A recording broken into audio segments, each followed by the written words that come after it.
Break के बाद सवालों का दौर जारी है। आइए लेते हैं इस कार्यक्रम का अगला सवाल। जी पूछिए आप अपना सवाल। मेरा सवाल मैत्री मैम से है, क्या सिर्फ सुर्खियां बटोरने की चाह हमें दलदल में नहीं धकेल रही है? दलदल में जिन्हें धकेल रही है वो समझ ही नहीं रहे कि वो दलदल में धकेले जा रहे हैं। ये है हैं सुर्खियां तो बटोर रहे हैं, लेकिन ये जो जिस चीज पर हम यहाँ आए हैं, जिस मुद्दे पे हम बात कर रहे हैं, वहाँ सुर्खियां नहीं, वहाँ पैसा बटोर रहे हैं। तो सारे वो जो सिनेमा बनाते हैं या फिल्म बनाते हैं, उनका जो जिम्मेदारी बताई गई यहाँ पे कि उनकी भी कोई जिम्मेदारी है समाज के प्रति, लेकिन वो अपनी जिम्मेदारी सिर्फ पैसा कमाना समझ रहे हैं कि ज्यादा से ज्यादा पैसा कमाएं। एक फिल्म आई थी, या फिल्म का नाम लूं कि नहीं, उसमें यही था कि आप अमीर कितने लोगों को कुचल के बन सकते हैं तो बनिए, और ये बड़ी अच्छी बताई गई थी। तो मैं अब लोगों ने देखी भी होगी, और देखी तो उनमें यही भाव जागृत हुआ होगा कि हम जो हैं कैसे अमीर बने। लेकिन अमीरों की हालत आजकल हम भी देख रहे हैं कि सारों का रास्ता किधर को जा रहा है। तो हाँ, दलदल में सुर्खियां बटोरना नहीं, ये धन बटोरना जो है वो दलदल में ले जा रहा है, और हम उससे समझौता करते हैं तो हम भी दलदल में ही जाएंगे। अगला एक सवाल है। मेरा सवाल पंकज जी से है। आजकल के फिल्मों में जो गाने उसमें अश्लीलता की हद पार कर दी जाती है, तो ऐसे गानों को पास कैसे कर दिए जाते हैं और ऐसे सीन कैसे मार्केट में ला दिए जाते हैं? जैसा मैंने पहले भी बताया, कई टेक्निकलिटीज का बहाना लेकर फिल्मकार अपनी फिल्में पास करवाने में सफल हो जाते हैं। हम ये ध्यान जरूर रखते हैं कि उसको, ऐसी फिल्म को ऐसी कैटेगरी का प्रमाण पत्र मिले कि एक वर्ग विशेष ही उसको देख पाए। ऐसा भी नहीं है कि वो फिल्में वैसी की वैसी रिलीज करा देते हैं। बट पंकज जी, जो पायरेटेड सीरीज बाजार में आ जाती हैं वो तो घर घर पहुंच रही हैं। वो एक जो मार्केट है उसकी अपनी समस्या है, और उसको फिल्मकार रोके, सरकार उसको किस तरह रोक सकती है वो उसको देखे। लेकिन बहुत सी फिल्में ऐसी हैं कि जो जिस रूप में, माने जिन पर आज भी ऐतराज अगर हो रहा है, लेकिन उनमें से कितना काफी कुछ हटवाया गया, ये पीछे की कहानी भी बहुत कम पता होती है। लेकिन जैसा मैंने आपको बताया कि जब कभी भी ये होता है, कोई ये तो कहता नहीं कि ये मेरा बिजनेस है और इसलिए मुझे इसको इसमें डालने दीजिए। बातें तो वो, स्लोगन्स तो वो आते हैं ना, जो अभिव्यक्ति की आजादी, कलाकार की स्वतंत्रता। अब क्या करें, इस पर भी थोड़ा स्वतंत्रता को थोड़ा सा वो करना पड़ेगा। नहीं, स्वतंत्रता को दबाने की जरूरत नहीं है, लेकिन संयम भी तो चाहिए। हाँ, तब स्वतंत्रता। बहुत अच्छी बात। अगला एक सवाल है। मेरा सवाल अभिजीत सर से है। खुद बॉलीवुड के निर्देशक अभिनव सिन्हा इस अश्लीलता के विरुद्ध खड़े हुए, तो क्या माना जाए कि बॉलीवुड भी इसके अगेंस्ट है? बॉलीवुड को कोई एक यूनिट नहीं है। बॉलीवुड के अलग अलग हिस्से हैं, अलग अलग तरह की चीजें होती हैं। बॉलीवुड में साल में 150 से लेकर 200 फिल्में बनती हैं। उसमें अच्छी फिल्में भी बन रही हैं, और अच्छे लोग अच्छी फिल्मों के लिए भी एक डिमांड कर रहे हैं। नहीं, जो दिग्गज लिरिसिस्ट हैं, या जो अच्छे फिल्मकार हैं, उन्होंने भी कहीं ना कहीं आपत्ति दर्ज की है, तो क्या उनकी बातें कोई मायने नहीं रखती? नहीं, वो तो असल में सभी एक बड़े बाजार का हिस्सा है ना। तो उनसे वो तो वही कहा जाता है कि आप ये प्रोडक्ट हमें दो, तो वो प्रोडक्ट उन्हें दे देते हैं। अब ये सारी जो चीजें हैं, ये तो बोल के लिखवाई जाती हैं, क्योंकि आजकल वही मैं कह रहा था ना कि अटेंशन स्पैन जो है वो बहुत जरूरी हो गया है।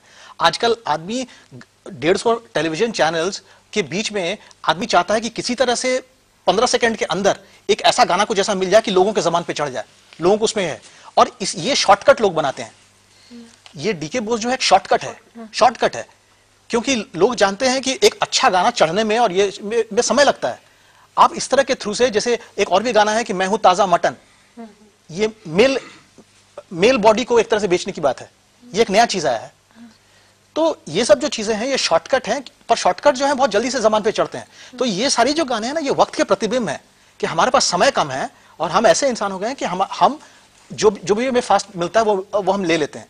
आप दबंग फिल्म ले लीजिए। दबंग फिल्म में मुन्नी सबसे ज्यादा पॉपुलर गाना था, लेकिन उसी फिल्म में एक सोनू निगम और श्रेया घोषाल का बहुत अच्छा डुएट है, चोरी किया रे मेरा जिया। वो गाना कम चला है, जबकि वो फिल्म सुपरहिट है। तो हम फाइनली चॉइसेस तो हम ही कर रहे हैं ना। नहीं, आप गुलजार और जावेद साहब की बात हुई यहाँ पर। मेरे ख्याल में बीड़ी जलैले गुलजार साहब का गाना है।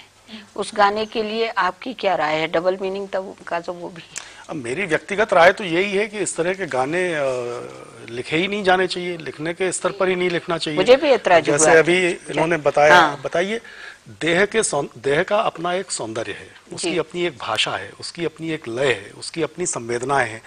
अब उसको कि मैं हूं ताजा मटन तो अब अगर इस तरह के गाने लिखने को लोग तैयार हैं, और जैसा आपने कहा कि ये तो बोल के लिखवाए जाते हैं, अब मैत्रेयी जी से तो बोल के कोई कहानी नहीं लिखवाई जा सकती, लेकिन अगर हमारे ऐसे गीतकार मौजूद हैं फिल्म दुनिया में जो कहने पे इस तरह की चीजें लिख सकते हैं, तो अब नहीं, मेरे ख्याल से पैसा बड़ा एक अहम रोल अदा कर रहा है। एक अगला सवाल ले ले, पूछे। इसे क्या कहा जाए कि भारत की संस्कृति और परंपरा को बढ़ाने के लिए आप कैंपेन का हिस्सा बन रहे हैं। एक तरफ आप बच्चों के लिए बेहतरीन टेक्निकल फिल्म्स भी बना रहे हैं, और फिर आप अपनी ही फिल्मों में अश्लील और गाली जैसे शब्दों का इस्तेमाल कर रहे हैं। ये डबल स्टैंडर्ड क्यों? अगर हम फिल्म मेकर होते तो कम से कम हमारे फिल्म में डबल स्टैंडर्ड नहीं, सिंगल स्टैंडर्ड होता। मगर ये है कि आज अच्छे अच्छे जो गानों का, लिरिक्स का, थीम का दौर खत्म नहीं हुआ है, दौर है, दौर आगे भी रहेगा। कोई भी चीज अच्छी है, अब लोग अच्छी चीज डालोगे, वो खाना भी आप अगर पकाते हो, घी तेल थोड़ा ज्यादा दो, नहीं, कुछ अभिनेता ऐसे हैं जिनके नाम से फिल्में चलती हैं, उन्हें इन अश्लील गीतों या डायलॉग्स या इन गालियों की बिल्कुल जरूरत नहीं है, वो भी इसके चलन को अब आम कर चले, वो भी ले रहे हैं ऐसे। आम, तो यही तो हमारी मतलब सबसे विडंबना है। अनुज जी पूछ लें, इस बात का जवाब दे दें कि वो लोग जिनके नाम से फिल्म चलती है, अगर उनकी फिल्मों में भी इस तरह की चीजों की क्या जरूरत महसूस होती है? ये सवाल थोड़ा सा ट्विस्टेड है। अगर नाम से फिल्म चलती है, तो अगर आप नाम से फिल्म चलने लगे तो फिल्म चलनी चाहिए स्टोरी से, फिल्म चलनी चाहिए कंटेंट से। अगर नाम से चलती थी तो गलत चलती थी। नहीं, उनके नाम को सुन के लोग जाते हैं कि ये फिल्म अच्छी होगी, ये मान के जाते हैं।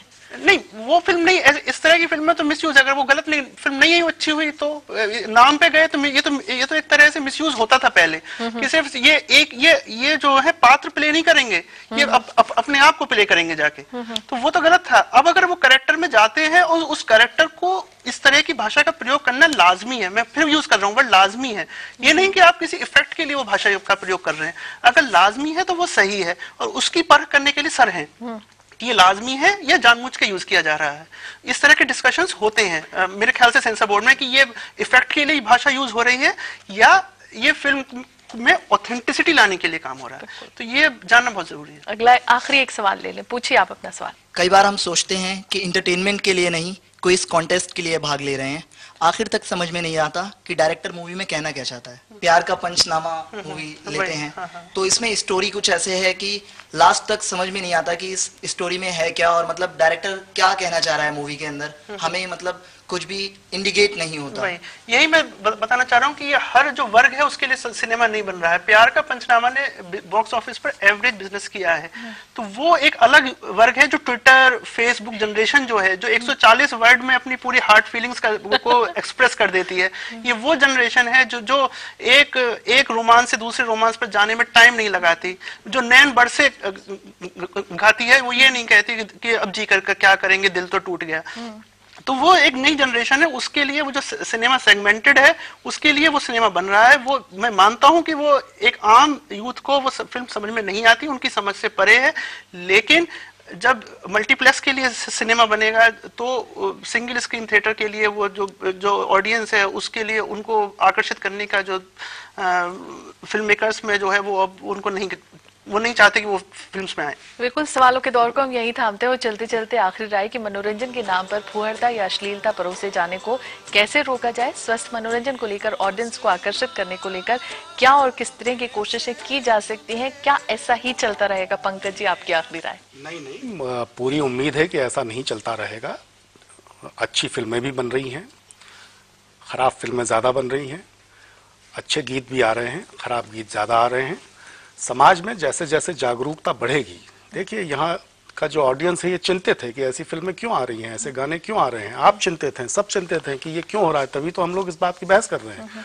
तो जैसे जैसे अवेयरनेस बढ़ेगी वैसे वैसे नीचे का दबाव बढ़ेगा हमारे फिल्म जगत के साथियों पर, और उनको भी ये सोचना पड़ेगा कि हमारी सामाजिक जिम्मेदारी है बाजार के साथ साथ उसका भी हमको ख्याल रखना पड़ेगा, और पूरा माहौल में जल्दी ही, बहुत जल्दी मुझे उम्मीद है कि अच्छा सुधार आएगा। अनुज जी, इससे पहले 90s में भी एक दौर आया था जब इस तरह के फुहड़ गाने लिखे गए थे। डेविड धवन की कुछ फिल्में थी, उनमें लिखे गए थे। वो एक गाना चला, उसके बाद से बहुत से गाने लिखे जाने लगे, पर वो फिल्म नहीं चली। उसके बाद फिर से मेलोडी वापस आई, A.R. रहमान का संगीत आया और अच्छे गाने लिखे गए। ये भी एक फेज है जिसमें ये चल रहा है। इसके बाद फिर एक अच्छा फेज आएगा। साइकिल है, फैशन की तरह जो चेंज होता रहता है, जो चलता है मार्केट में। दूसरा ये कि एक मीडिया स्टडीज का जो एक कोर्स है वो स्कूल्स में भी शुरू हुआ है, उसको शुरू करना चाहिए, जिससे ये जो जनरेशन है ये समझ पाए कि इतना सारा जो मीडिया हमारे आसपास है उससे भी एक्सपोज हो पाए कि क्या सही है क्या गलत है, हमें क्या छांटना है इसमें से। अभिजीत जी, देखिए सर, सिनेमा ऑडियंस का जो स्ट्रेटिफिकेशन हुआ है, जिसके बारे में अनुज भी बोल रहे थे, ये उसी के कारण ये सारी समस्याएं आ रही है। क्योंकि देखिए अर्बन अपर मिडिल क्लास जो मल्टीप्लेक्सेस में देखता है, हम सारी चीजों को, जिस चीज को लेकर बहस कर रहे हैं, उसके लिए कोई बहस का मुद्दा ही नहीं है। उसको लगता है कि ये टॉपिकलिटी की बात है। जो उस हिस्से से जो हटके है, उसको जो मिडिल इंडिया जिसको हम कहते हैं, वो मिडिल इंडिया को ऐसा लगता है कि चूंकि उसके मूल्य जो हैं उसके साथ वो टकरा रहा है, इस तरह की चीजें। तो हम ये जो चीज है ना, ये बदलते समाज का के कारण जो अलग अलग सोशल ग्रुप्स हैं वो, और उनके जो अलग अलग टेस्ट एंड सेंसिबिलिटीज हैं, उनका ये हम क्लैश है। प्रतीक जी, मैं समझता हूँ ये दौर है, जैसे आपके लेडीज ब्लाउज होता है, पहले धीरे धीरे ऊपर था, धीरे धीरे नीचे गया, धीरे धीरे फिर ऊपर आते गया। तो ये दौर फिर से आएगा और अच्छी चीज रहेगी। मगर साथ साथ हमें ये लोगों को दिखाना जरूरी है, लोगों को पढ़ाना जरूरी है कि अच्छी चीज को हमें हाईलाइट करना जरूरी है। जहाँ हमारे मीडिया के दोस्त भाई हैं हमारे साथ यहाँ बैठे हुए हैं, they have a great responsibility कि हमें अच्छे क्लास को प्रमोट करना भी जरूरी है। अच्छे सिनेमा, अच्छे गाने, अच्छे गीतकार, अच्छे सिंगर्स को प्रमोट ये करेंगे, चाहे प्रिंट मीडिया चाहे इलेक्ट्रॉनिक मीडिया के थ्रू से, तब लोगों को सामने वो और आगे आएगा। खाली एक मतलब ये दौर चल रहा है तो हम दौर के अंदर घुस जाए और यही करें, ये कहाँ तक सही है, ये मेरे लिए it's quite a debatable point. So we need to promote good things and I think everybody, और सब लोग इसको देखने के लिए राजी। मैत्री जी, देखो, जो समझ रहे हैं ना कि ये बहुत चल रहा है, ये फिल्में बहुत चल रही हैं, वो बड़े धोखे में हैं, और इसको फिल्म वाले अच्छी तरह समझ रहे हैं कि नहीं चल रहे। तो क्योंकि पहले जो अभिनेता थे, अभिनेत्रियां थी, वो सड़कों पे नहीं दौड़ते थे उसका प्रमोशन करते हुए, वो अपने आप चलती थी पिक्चर। अब तो गली गली घूम रहे हैं, कहीं देखो वो प्रमोशन नहीं कर रहे हैं। उनको ये अपना ये जो सैंपल ले लेके क्यों घूम रहे हैं, इसी से समझ लो कि ये खत्म होने वाली है चीज। चलिए, उम्मीद पे दुनिया कायम है। मनोरंजन के नाम पर जो हम देख और सुन रहे हैं, या हमारी जिम्मेदारी मेरे ख्याल से सबसे बड़ी हो जाती है, जो हम यानी दर्शक वर्ग सराहता है, उसका चलन बॉलीवुड में आम हो जाता है। फिल्म इंडस्ट्री से जुड़े लोगों का कहना है कि हम वो दिखाते हैं, वो बनाते हैं जिसे ज्यादा सराहा जाता है।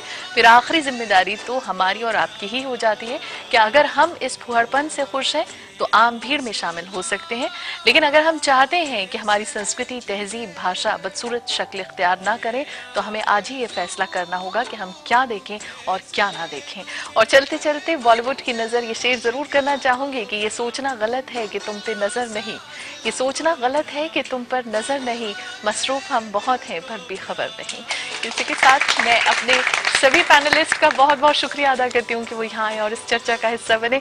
ऑडियंस का शुक्रिया कि आपने बहुत अच्छे सवालों का दौर जारी रखा। आप भी आ सकते हैं अस्मिता में, कीजिए हमें ईमेल, हमारा ईमेल आईडी है asmita.lstv@gmail.com। इसी के साथ मैं समीना अपनी पूरी टीम के साथ आपसे लेती हूँ इजाजत। फिर मिलेंगे एक और नए विषय के साथ, तब तक के लिए नमस्कार।